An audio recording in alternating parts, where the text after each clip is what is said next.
courts, and activist Okiya Omtatah says he is ready to prosecute his petition at the Supreme Court on his own without any High Court advocate. He is seeking the highest court in the country to rule on whether or not there was a presidential election on the 26th of October, banking on a High Court ruling which determined that all returning officers in the 290 constituencies were gazetted illegally.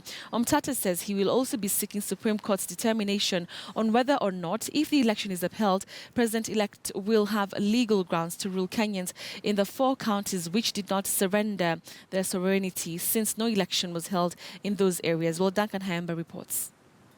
Well, basically, the High Court washed its hands, like Pontius Pilate. It washed its hands and said, take him to Herod. If you remember the story of the Passion of the Christ. 53-year-old Andrew Okiya Omtatah is at it again, preparing himself for yet another legal tussle in the corridors of justice, although this time round he will be playing in a Super League.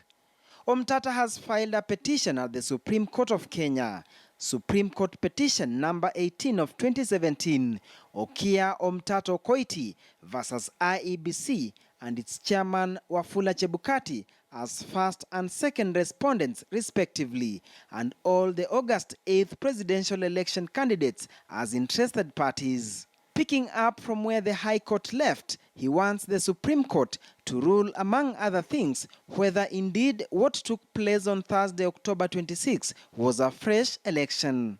We are no longer talking of a presidential runoff. We are talking of a fresh election, complete with nominations as done in other scenarios. Because what has happened is that the Supreme Court has nullified the election. And for purposes of understanding this issue, when an MP loses his seat through a nullification, the court nullifies the election of an MP, and then a by-election is called.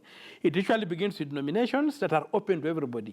You don't say that those who vied at the last election come, because what is invalidated is the complete election. But perhaps the elephant in the room is the interpretation of Article 138, Section 2 of the Constitution that says, if 2 or more candidates for president are nominated, an election shall be held in each constituency.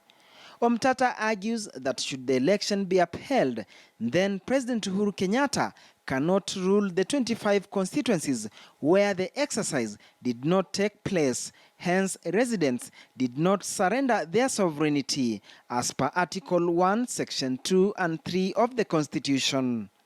When you hold an election, you are asking the people, do you want to exercise your power directly, or do you want to exercise your power through the executive?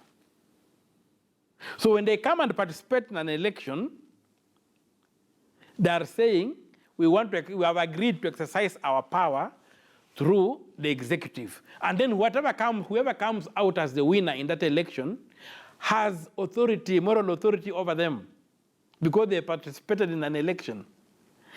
And that's why an election must be held in each constituency. But when you come up and say that they don't matter, that one is a declaration of civil war, that you are going to rule them whether they like it or not. And that's why the Supreme Court must put its foot down and restore order in this country. And that's why it's very, very important to understand what an election is. It's not a game of numbers. Numbers are a byproduct of an election. The purpose of an election is to get the commitment of the people that we are surrendering our sovereign exercise of sovereign power directly to the institution. And that's what the IBC missed, and that's what I heard them talk in Bomas, that the remaining areas, even if we hold an election, cannot change what we have, was a declaration of civil war. Also on his list is the question of who are the individuals who participated in the repeat presidential election. So who would give a court power to nominate candidates? And therefore, when the court has disqualified, has annulled an election, nothing is left of that election. There have to be new candidates. So these 8 people who are said to have been on ballots during that exercise, I don't even call it an election, that exercise that was held on the 26th of October, where did they come from? As it stands, the Omtatah petition number 18 is the only petition before the Supreme Court, but the window for filing petitions to challenge the re-election of President Uhuru Kenyatta ends on Monday midnight. Surprisingly, Omtatah is his own man and will prosecute his petition single-handedly without any High Court advocate. Yet, he is a layman on matters law and says he will only require between 4 to 6 hours to plead his case. It's not the number of lawyers on a case that matters. It's the law and the facts. The President of the Supreme Court, Chief Justice David Maraga, has directed all respondents to file and serve their responses with written responses by 5 p.m. on Tuesday, 7th November 2017. The matter will be mentioned on Friday, November 10 at 9 a.m.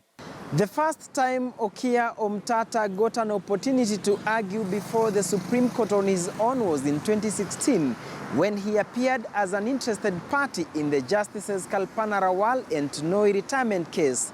2017, he returns to the very Supreme Court under Supreme Court petition number 18 of 2017. Will he be lucky this time round?